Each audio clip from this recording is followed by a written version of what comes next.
Hello, everyone. My name is Kate Genser. I'm on the marketing team here at LHH, and I'm helping to support today's conversation. Thank you for joining the second in our four-part series, Empowering Growth HR as Catalyst for Employee Development. Today, we are talking about making your network work for you. The housekeeping before we begin, all lines are on mute and will remain on mute. We do have some time to answer questions, so if you have any, please submit them into the Q&A box at the bottom, I think, but sometimes at the top of your screen. The session will be recorded and we will send out the replay to everybody. And this is a series, so you do not need to register. You are already registered for parts 3 and 4, and you should be getting reminders for those as we go along. So without further ado, let me hand it over to Melanie to get us started. Great, thank you very much. Hi, everybody. Very nice to meet you. Appreciate you joining today. I am Melanie Stave, the North American Practice Leader for Career Development and Mobility, and I will be supporting Delise, our facilitator today. So Delise, why don't you introduce yourself? Thank you, Melanie. Delise Lindsay. I'm based in Atlanta, Georgia, and I'm a senior executive and career development coach. I've been a business leader, and I just have to say that I'm in career development conversations every day, all day. So I've got a lot of examples to share to make our points here and help them be relevant. Fantastic. Thank you so much, Delise. I appreciate that. And to start us off, I always love starting with a poll. So let's do a quick one. And I know Kate's going to bring up our choices here in a second. First question, what percentage of people do not invest any time into networking? Oh, answers are coming in fast and furious, which is great. We have a highly engaged audience today, Melanie. We do. We do. That's fantastic. Wow. Almost all have answered. Perfect. Okay, where did we end? So we've ended at 69% chose 67%. So that's where most assumed percentage people who do not. 17% chose 25%, 9% chose 18%, and only 5% showed 10%. So with that, the correct answer is 25%. So while this seems okay, right? Only 25% do not network. But if you consider how networking can be weaved into every part of our life, the percent should be a lot lower. Networking can help build confidence, can spark creativity. You can meet new people who could offer different perspectives to challenge or to help you with an idea you might have. So the benefits of networking can be endless. So imagine what more we could do if we put more effort into it. So with that in mind, I'm going to turn it over to Delise now to give you an overview of our session and to start off with the content. Delise? Thank you, Melanie. And I really want to just capitalize on something you just said, putting more effort into it. And that's what this whole session is about today, is to help you approach your networking with a more strategic mindset, with a desired outcome in mind. So we're going to do a little level setting in the beginning. So what is networking? Let's define it.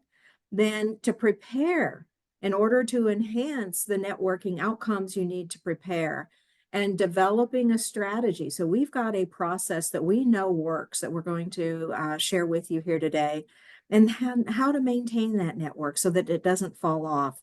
And what we typically see is we're all so busy that we might reach out, have a great conversation. Oh, that person was really wonderful, but then we falls off and we don't maintain it. So we're going to wrap up and close out. So we've got an hour's worth of very rich content and some opportunity to hear from you and some activities and some polling coming forward. So let's just kind of level set. So what is networking? So here's where we want to hear from you again.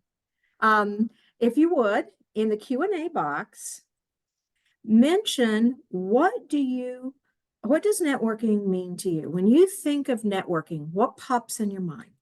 What is it to you?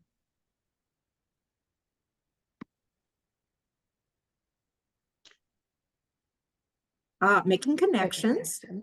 Yeah. Making connections, sharing ideas, sharing information, connections to other business units, connections with others, sharing industry ideas, expanding your contacts and leveraging on existing contacts, meaningful connection where any kind of information is shared, meeting other professionals that share the same interest, connecting with a community of practice, building relationships, sharing experiences, connections, learning new things, professional growth, connecting with others to help others, relationships, building knowledge. I like this one, Melanie. A simple coffee, an event with like-minded individuals, or one which challenges your thoughts. I love that. Fantastic. Thank you all very much. So that helps us. I saw there was a common theme, obviously, there around connections and building relationships. So let's look at from our research and how LHH defines networking. It is building those relationships. It is meeting people who have gone through similar situations, building those relationships, and keyword here, and nurturing them so that there's mutual benefit, that it's not only what we can get from others, but how are we going to help? So it's reciprocal. And networking allows us a platform to really share who we are. What are our career goals? And so people will get to know a little bit about us and how they might be able to help us or how we might be able to help them in their business efforts. Thanks, Delise. All right, one more poll at this point in time. There'll be one more later. This one, what percentage of positions are filled through networking? Super fast response rate. And they are all neck and neck right at this point in time, all of the responses. This is great. Let's see. One's pulling away. Maybe not. Nope. Nope. I thought it was going to pull away. All right. So the results, let's see, we've got the big result was 65%. That's where most chose, followed closely by 50%. And then tied were the 85% and 30%. So with that, let me give you the answer, which is 85%, which is wow, right? Thinking back to our other poll, imagine what this percentage could be if more people took advantage of networking. So just let that resonate for a second with you, given this huge percentage amount. And with that, Delise. Right. So drum roll, 85% of all jobs are acquired through networking. And we've done our research out in the marketplace through LinkedIn, through other resources, and even through LHH. You know, LHH has an outplacement and a career transition side to our business. So as our LHH candidates land new opportunities, we track that as well. And we know that at least 70% of all of our LHH candidates found their job through networking. And what we also know is a lot of jobs are not even advertised. They're not posted, or they're open. Hiring managers know they're going to be open before they ever get posted, before they ever are made public. So another benefit to networking is you get the inside scoop before something is even posted. And we're going to talk a lot more about that through our strategic portion. And then 80% of professionals say networking is important to their career progression. So we think about, oh, we're going to network for our next role within the organization. But there's also other benefit from networking. And that is really to learn different perspectives, to find out trends, what are other areas of the business doing, what are their challenges, enhance our information, find partners, collaboration, cross-functional information that can help us be more effective, both internally, externally, and in our own roles. So we do know that we can have a more successful career track if we build those relationships internally within our own organization. And so we've got the kind of the initial jobs that are found through direct contact. You contact somebody, that person leads you to an opportunity that is eventually one that you are hired for. And then 84% of jobs are found through that weak tie. And what we mean by a weak tie is that might be a second contact. So your initial contact introduces you to someone else who then shares an opportunity or learns more about you and refers you for an opportunity. And there's that 70% is it's not necessarily a direct, it's not a weak tie, but it's somehow through an introduction to a different line of business, to a different stakeholder, to a different decision maker, to a different influencer that can have an impact on opening doors for you. And then 65% or 61% is online networking. And so that's even in your own organization.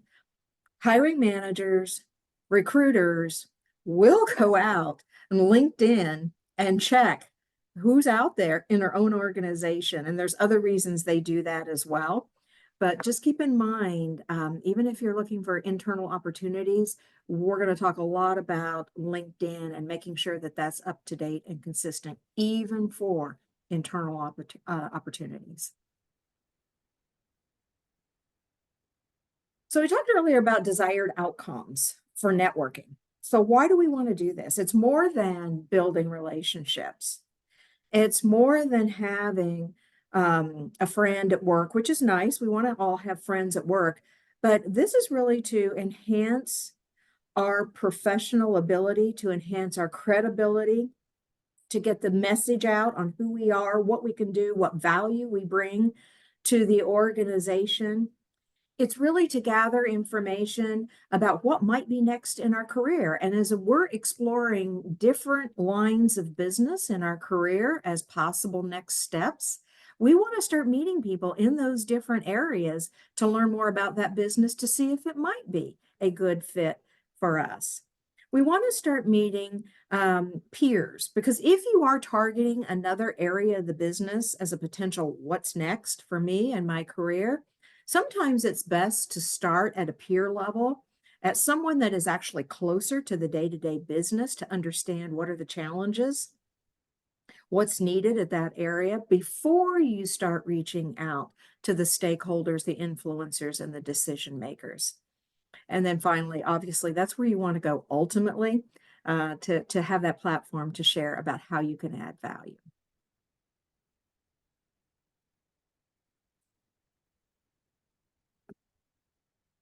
So what we learned from the poll is a lot of people don't like to network. We don't network. And so why don't we network? If it's so important to our professionalism, if it's so important to our career path, why don't we do it? And so here's where we'd like to hear from you. Think about yourself. If you don't network, or if there are some hesitancies, what's the barrier? And if you would, put it in the Q&A box. You feel like you're imposing. Yeah, everybody's busy, right? Yeah, I get it. It's just not your tendency. You're an introvert. It doesn't come natural to you. Fitting in with all other responsibilities. Lack of bandwidth. Yep. Time. Fear of judgment, being intimidated by others who are more in a more senior role. Yep, absolutely.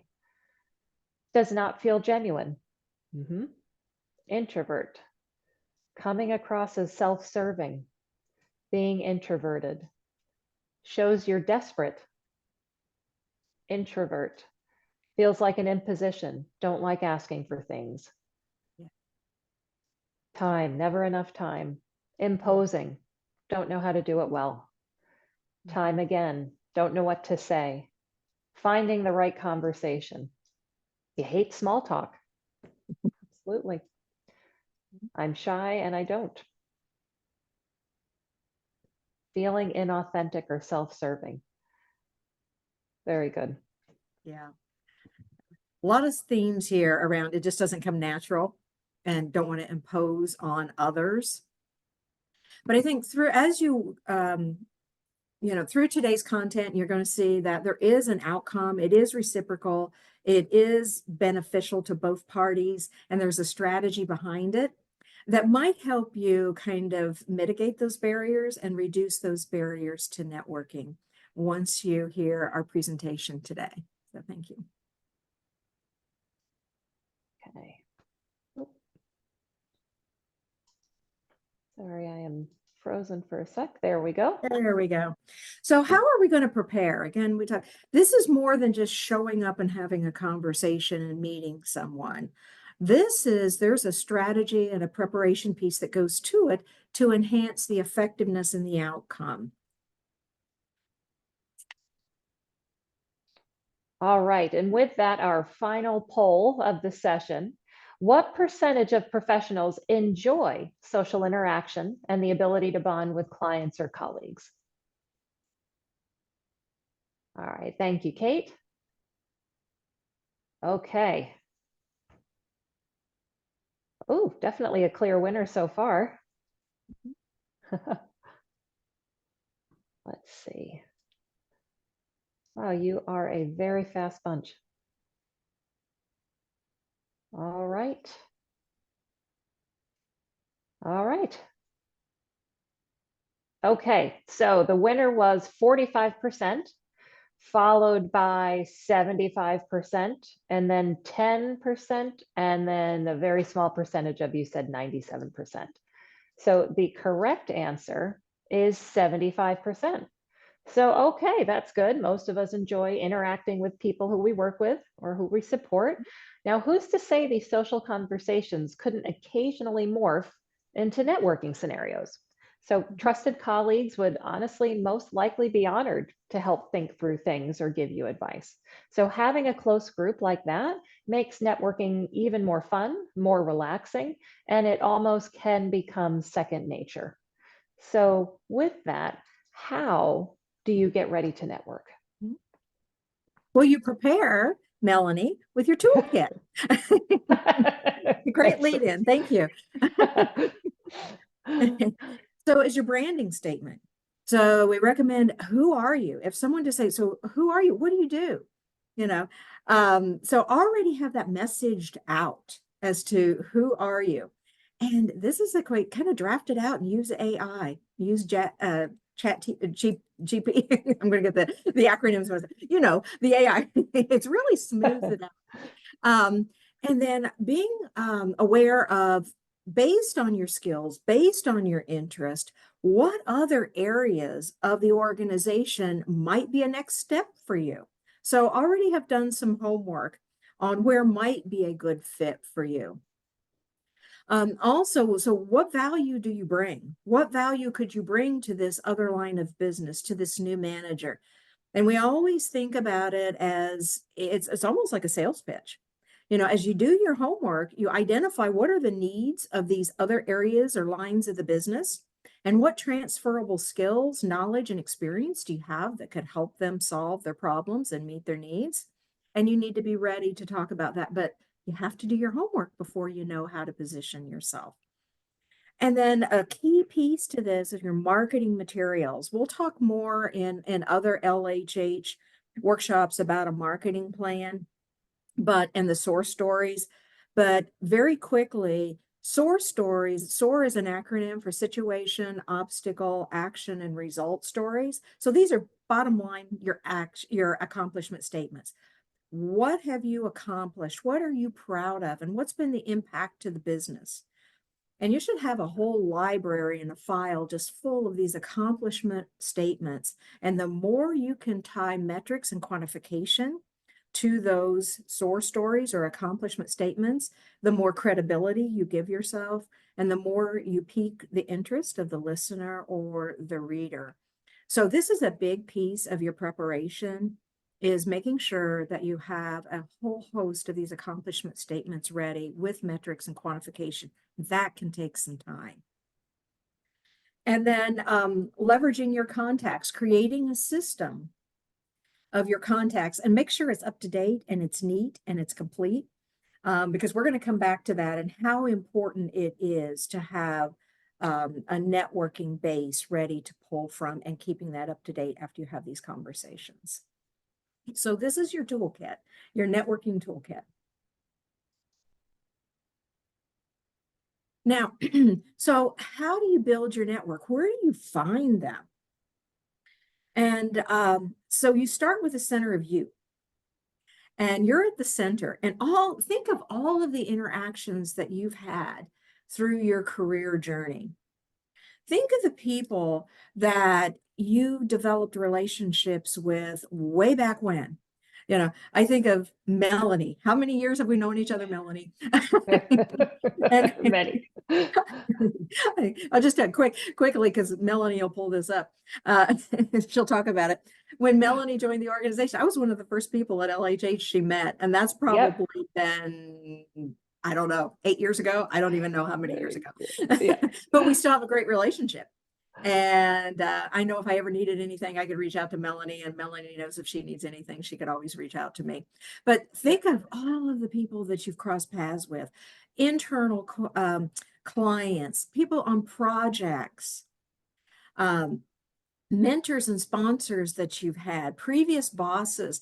Keep up with them. I know that we get busy the day to day, and we talked about that as a barrier, but I can't tell you how important it is to take the time to follow up with those important people that have meant something to you in your career, that you've got a bond and a relationship with. And again, it's not only about finding another role, it's about reciprocating, building those relationships, helping each other with what you might need to be more effective in your own role. We always talk about joining those business interest groups, other types of infinity groups that are offered to you within your organizations. Great place to meet people and network. We also, any conferences and associations outside of work, because if you remember in our first session, we talked a lot about how important it is to stay up to date with trends in the industry, in your organization. So we're not only talking about building this network internally, but also externally as well, as it relates to your ability to know what's changing and what are the trends in your industry, and being able to ensure that you're upskilled and ready for what's next in the industry and your organization. So lots of opportunity to build networking contacts.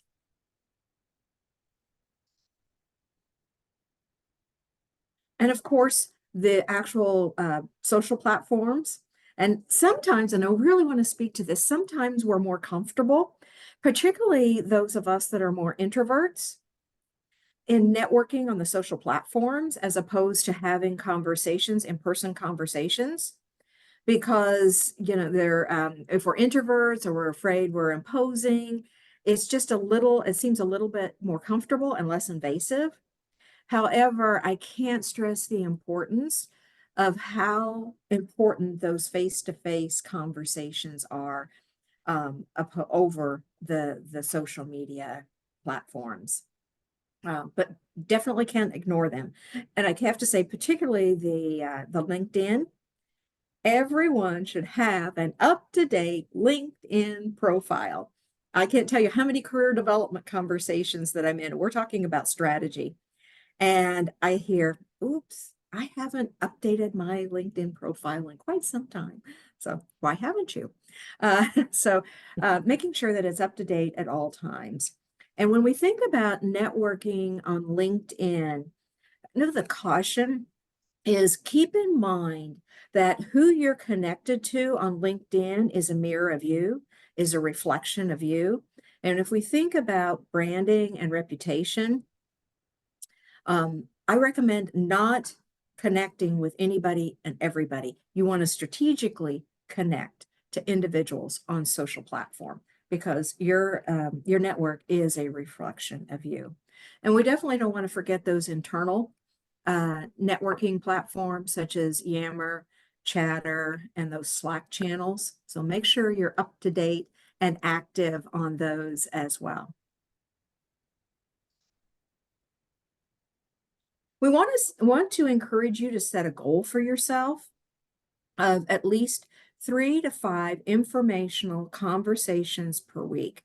And if you remember, Melanie mentioned early on in this presentation about how you're networking each and every day, practically in every conversation that you have.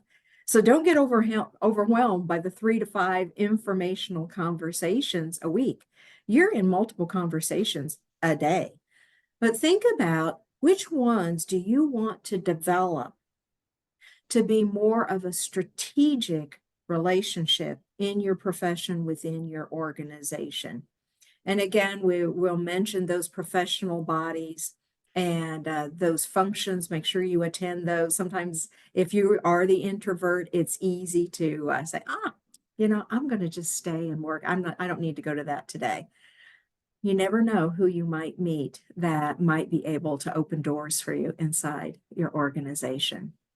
We haven't talked about a mentor yet, but that is actually a career development strategy, is to identify a mentor, someone that you aspire to, that has your best interest at heart, who's invested in your success, who's kind of gone down that career path ahead of you, and have very strategic conversations with that individual about what you're looking for and how they might be able to help you.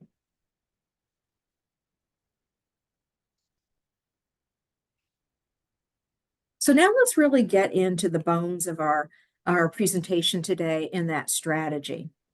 So that this just isn't an informal conversation. There's a purpose behind this. There's a desired outcome, and there's a methodology to it. So let's look at our SMART way of networking. And that is to summarize. And when we talk about summarize, that means, so who are you? It goes back to that statement again, that branding statement. Who are you? What's the objective of your networking? What's your positioning as it relates to the individual that you're going to be networking with? So having that messaging available to you. And then that marketing plan.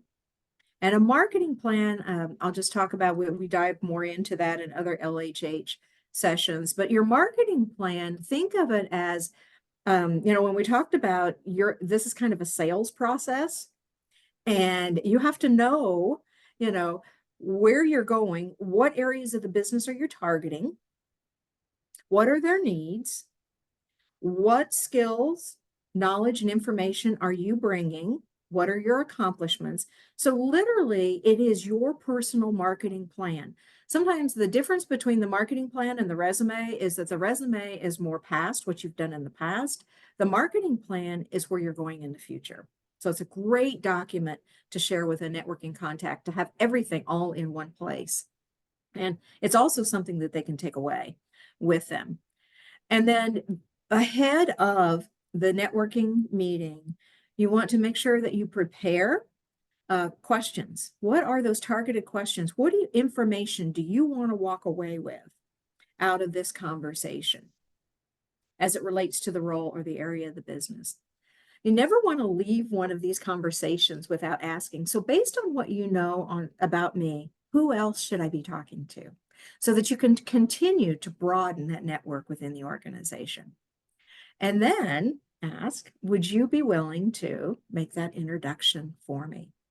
And now it's more of a warm conversation, a warm introduction. So it may not feel like you're imposing so much because there is a reason, there is a desired outcome. And then finally, the T, trade information. This is where the mutual benefits come from building these relationships, that it's not all about you. So I know some of you mentioned when we ask about those barriers that you don't want to impose, but really this isn't imposing because you're offering your assistance as well, your knowledge, your information as well to help others. So keeping that in mind. So this is your smart way to network.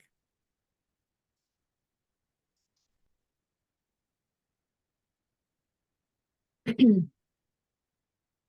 going to go back to the point that Melanie and I both made, that you're networking each and every day, basically in every conversation that you have. And we have more opportunities now that we're coming back into the office post-pandemic. It really was kind of tough during the pandemic, but now most of us are back in the office at least a few days a week. And we're going to run into individuals in elevators, in the hallways, in break rooms. And we want to, if you're going to meet them for the first time, you may know of them, but you might really find yourself in a position to talk to them directly. So you want to be prepared before you get to that point. So again, make sure that it's brief. Your elevator pitch is brief and it's memorable. We're going to look at something in just a second to kind of share what that looks like. But it's skill-based, the benefit that you bring, some of your goals, and a call to action. But we want this to be 2 minutes or less. And the reason we call it the elevator pitch is because so you get into the elevator with somebody, the door closes, you know of this person, and it's kind of awkward, and you're going to take advantage of this opportunity. So you want to be ready with that elevator pitch. And that 2 minutes or less is usually the time that it takes for the elevator to get from one floor to the other. So let's look at what that elevator pitch might look like. And I'm going to read this because this is going to be recorded. And I know if you want to listen back to this, it's going to help to hear this. So remember, brief and memorable. Hi, John. How are you? I read your post. I read your post on the use of artificial intelligence, and they were really very thought-provoking. I'm currently doing some research on the usage of AI in logistics. There's a lot of progress that's been done in the past 12 months. I think I may be able to help you and your team move forward and some ideas on potential skill sets that could jumpstart your product line. So that's the second part, skills, potential benefit to the department. Okay, now listen to the third part, which is professional goal. With my degree in AI and machine learning, I'd like to work more closely in AI. I'd love to find out if there are any stretch assignments you may have. And now the fourth piece of your elevator pitch is that call to action. Can we set up an exploratory meeting to discuss? So you could see how that flows. It's very intentional. And unless you prepare that ahead of time, there's no way that you can get that information across in that 2 minutes or less in that elevator unless you've drafted, practiced ahead of time. Keeping in mind that obviously you're going to paraphrase and it's got to be, relevant to the person you're talking to and the time that you have and the environment around you. But if you practice, draft this out, you're more likely to get and hit all of your key points. Now let's look at another networking conversation. And this one is with more colleagues within your organization. And again, I'm going to read this because I know that some of you will want to revisit this through the recording. So as a part of my career plan, I'm considering opportunities for my next move in the organization. With my background in healthcare, I'm looking to join a mission-driven team like yours. I know your team doesn't have any open roles right now, but I believe my experience could be beneficial to your department should a role open. I'm wondering if you'd be open to a 15-minute chat on the type of work your team is doing or how I can best position myself for a future role in your area, or perhaps you know of potential opportunities in other areas. So this is an opportunity to just plant some seeds. Nothing open, but what happens is you have a platform now to talk about your skills, your value. You're building a relationship in another area of the business with a person that might not even know that you exist until you have this conversation. Now you're top of mind. If something does open up in that area of the business, you're top of mind. And they can serve as an advocate, a referral. And remember when we talked about the high number of positions that aren't even posted? Or at least they're open before they're ever posted, and sometimes even filled before they're ever posted. You can have a conversation like this and be referred for an opportunity before it ever meets the application and the internal platforms.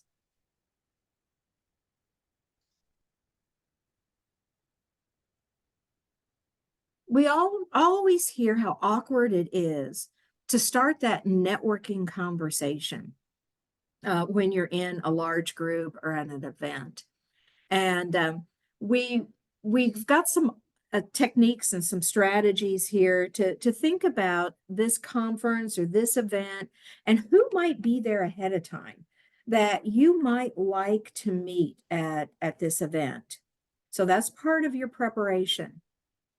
Then go out on LinkedIn and research this individual.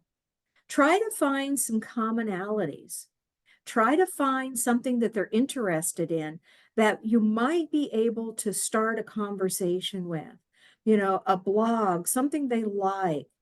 Maybe they've worked at an organization that you've worked at before. Where are some commonalities that you could focus on to start this conversation? Or you might say, so what did you think of the speaker? Or what are you thinking about the conference? What have you liked about this conference so far? Or after you've done some research, if you know that there's a blog, an article, something that they are known for in the either in the industry or in the organization, bring that up as well. But again, you have to spend some time in preparation before you're ready to start these conversations. But great strategy.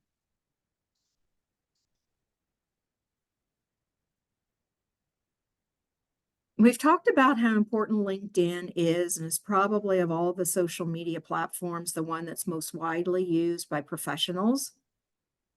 But a great place to reach out, particularly for those of us that might be a little introverted or we don't want to impose on others. It's a more softer approach. And so here is a kind of a message that you might write on LinkedIn to someone. So, Erica, your professional journey really stood out to me. I'm very interested in building my career as and then you fill in whatever that potential role might be for you.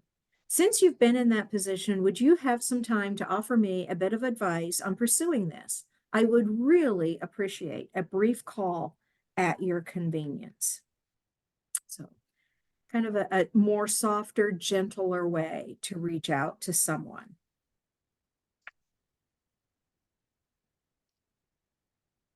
It's always important to follow up after a networking meeting and don't lose the insights. I can't stress that enough. Don't lose the insights that you've gained in having this conversation. It's an investment of time for you. It's an investment in time for the other person.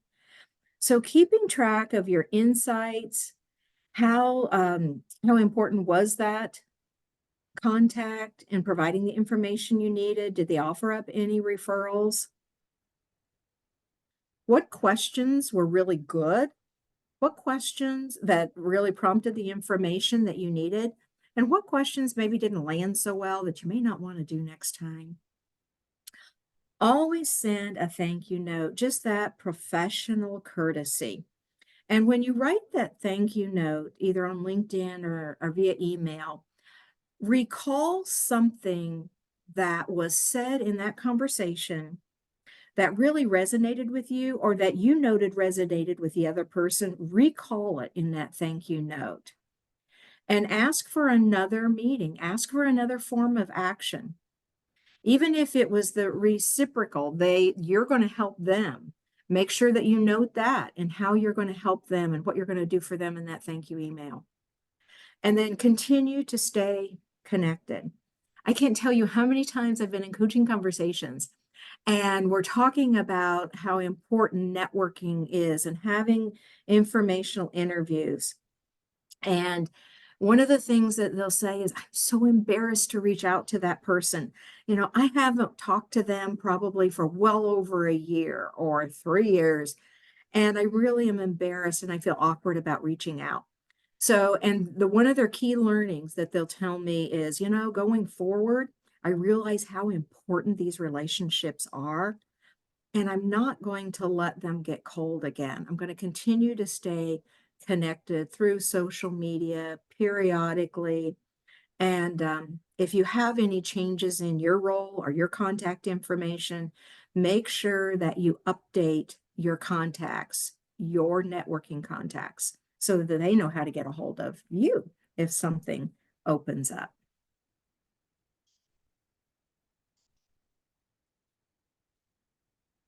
And finally, you've gone to a lot of work. You've got a lot of documentation here, a lot of preparation. You've got a strategy built. You've got some traction. So now we want to maintain, we want to keep that momentum going. Remember that goal of having at least 3 to 5 strategic conversations a week? So let's look at some strategies for maintaining that network. So decide who you want to stay in touch with. Sometimes there's the old adage out there, that people come into your life for a reason, a season, and for a lifetime. So, sometimes you meet people and there is really value there. You connect, you have a bond. But then there's others that maybe you find out that there's such a wide gap, or it maybe really isn't um, conducive to, what you need in your professional career. So just kind of prioritize, be very strategic, continue that smart networking, use all of those communication and networking tools in your toolkit that we mentioned earlier. Stay connected and be intentional on social media and make sure that you keep your social media platforms and profiles up to date. And look for ways to help your contacts. And we've talked about building relationships. Building relationships is different than networking. Networking, these are these conversations, but when you go deeper and you're helping each other, you really are building those networks and helping each other. And that really is rewarding in your career and your profession. So I would like to encourage you to take away some actions. Keep that target list up to date and have a target list. Select and have a goal, 3 to 5 targeted networking conversations per week. Join an organization or a business interest group where you can have a platform to network with others, face-to-face or virtually. Attend conferences, force yourself out of that comfort zone. Use those conversation starters we talked about earlier. Offer help to others and follow up on that. And track your contacts and the insights from these conversations so that you don't lose them going forward. That's part of the strategic networking.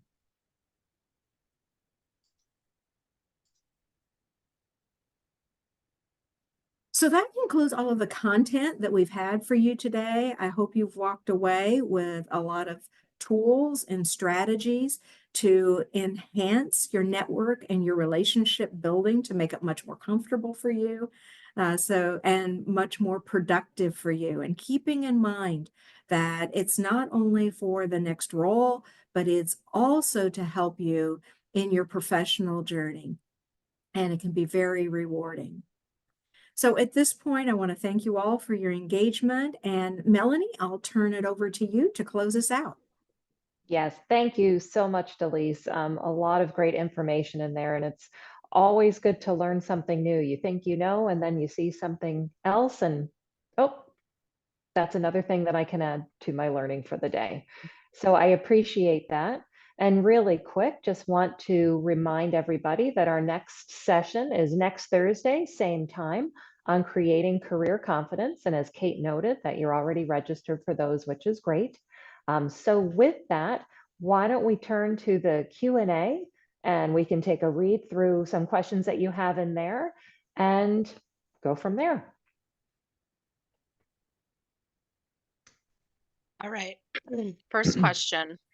We've talked a little bit about handling networking strategically, and somebody asked, when you say strategic, what do you mean as far as the network, and how do you have a strategic conversation? Yeah, I'll take a stab at that, and then Melanie, Sure. you just jump in. Sure. So when we talk about strategic, so there's a plan to it, that there's a desired outcome for that conversation, to learn something, to give something, and how you go about having that strategic conversation is doing the preparation up front, doing the research on the individual you're talking to, finding out something about them, what they're interested in, what are commonalities, preparing a list of those targeted questions that you want to ask in that conversation to glean the information that you need, and then keeping up with that contact and reciprocating. So that's the kind of strategic piece of it, and then using those tools we talked about is writing out and drafting your messaging. Who are you? What's your elevator pitch? What accomplishment states? Creating that marketing document that we mentioned. So yeah, that's part of the whole strategic methodology behind networking. So thank you for asking that question. A nice little recap to our content today. Makes sense. Here's somebody who has an event in May. They don't know how to approach people. They don't know anyone at the event, and they don't have access to the registration list. I personally find the most awkward person in the room that's standing around just not knowing what to do with their hands and introduce myself to them. Do you have other tips for people going to events that don't know anyone? Yeah, we've always used that. Is you walk in the room and you kind of go to the back of the room with your back to the wall and just observe the whole dynamics of the room. And to your point, Kate, that's exactly where we recommend you go for. Who is someone that is standing by themselves that looks almost just as awkward as you do? And that's the place to start. And so, yeah, thank you, Kate. Yes, absolutely. How do you find the right mentor? Mhm. Oh, that's an interesting one. I speak to that, and Delise, feel free to add to that. Personally, when I have looked for mentors, one, it's somebody who you just feel a really natural connection with. For me, that go to that connection, you have a great relationship, great rapport. But then on top of that, you see how they operate, you see what they deliver, you see how people react to them, and how for myself, that you're just like, wow, I wish I could emulate that behavior, or how can I become that? So that's how I start to really look at who I want to target as a mentor. And then when you feel comfortable enough and the time is right, I just simply ask if they would like to mentor me and explain why, so that at the same time that you're one offering for help, you're also again giving them something back, explaining why you think they're so amazing that you want to ask for that mentorship relationship. And I've never been turned down, which I'm happy to say, but it just feels like the right time, right place, right situation, and when it feels right. Don't know if there's anything you wanted to add to that, Delise. Just one other suggestion is a lot of the larger organizations actually have a formalized mentoring program through HR. So contacting HR to see if there's a formalized mentoring program that you could become a part of. Yeah, that's great. Can you give us a few examples of source statements when you manage a team and don't want to take undue credit for their accomplishments? Uh, yes. The lead in is always either a key member of a team, instrumental in, led a team that, and then you go into that led a team that, I don't know, cre created a technology platform under budget and ahead of deadline that served our customers' need. I'm kind of pulling on top of my head, but I think the key thing that you're asking here is that not taking due credit. So it's led a team that, instrumental in, or a key member of a team that, and then making sure that you have some quantifiable measurements for the accomplishment. Okay. And some questions asking for examples of your own story from successful networking. I mean, yeah, can you share your own story or examples of ways you've done this successfully? I'm going to turn that around just a Okay. bit. Yeah, just quickly. Yeah. Um, when someone's networking with me and they're taking notes and they follow up, and if they follow through with maybe a suggestion that I've given them and they say, hey, that was really great, Delise. I wanted to let you know I talked with Melanie and she was a great help. Thank you for making that introduction. Then I know that my time is valuable and that they were leveraging my expertise and my suggestions. And so that makes me more likely to help them again. And then just one other thing, and I've never forgot this. I was at a networking event and this young lady had a tag and her name was Joy. And in the O, in Joy, she had a smiley face. And I can tell you that's been years ago, but still remember Joy because there was just that little bit there that was creative and different. And I've never forgotten Joy. Melanie, do you have an example? Um, that's a very sweet example. Networking example for me. Actually, funny enough, yes, last year in our development, we had a community party, if you will, meeting new people, which is great because we've lived in our community for 4 years now, almost 4 years. So always meeting new people. But there was one couple I was talking to, and we were talking about something not really work related, but other related in the restaurant food, definitely big foodies and enjoy all that good stuff. But just talking about them about certain restaurants, can't get reservations at a certain place. And funny enough, they also love food. They actually knew one of the servers at one of the establishments, went many times, gave him a call, said, hey, Melanie might be giving you a buzz for a reservation. See if you can hook them up with some seats. And they did. So total networking, just not part of work, but just part of personal as well. So that conversation can weave its way into many different scenarios. So that did stick out in my mind because it was super. And now we go back all the time. That's great. I think what has surprised me about my own personal networking is that the people that I worked with in my 20s, they were, this guy in finance or somebody else in research. I'm in marketing. And I don't, it's not like I'm going to think of you as a connection and then you'll get me a job somewhere else. But now, 15 years later, I know all of these people, or I'll send them a joke on LinkedIn that made me think of them. And I just have a network that is expansive because I've worked with all of these people. I just never thought of them as my network. There were just people, but these are the people that you work with today, that's your network. Like they will know you 10 years from now and what you can do. That's it. Great point. Thank you. Yeah, that's our questions. That's it. Thank you all so much. Truly appreciate your indulgence in our polls and all of the Q&A. And again, this will be all sent to you, the presentations, some great information, the Q&A as well. So you've got a recording of that as well as the recording of the session. So thank you again. Enjoy the rest of your day, and we will see you next Thursday, April 11th for Creating Career Confidence. Thanks again. Take care. Bye-bye. Thank you. Bye-bye.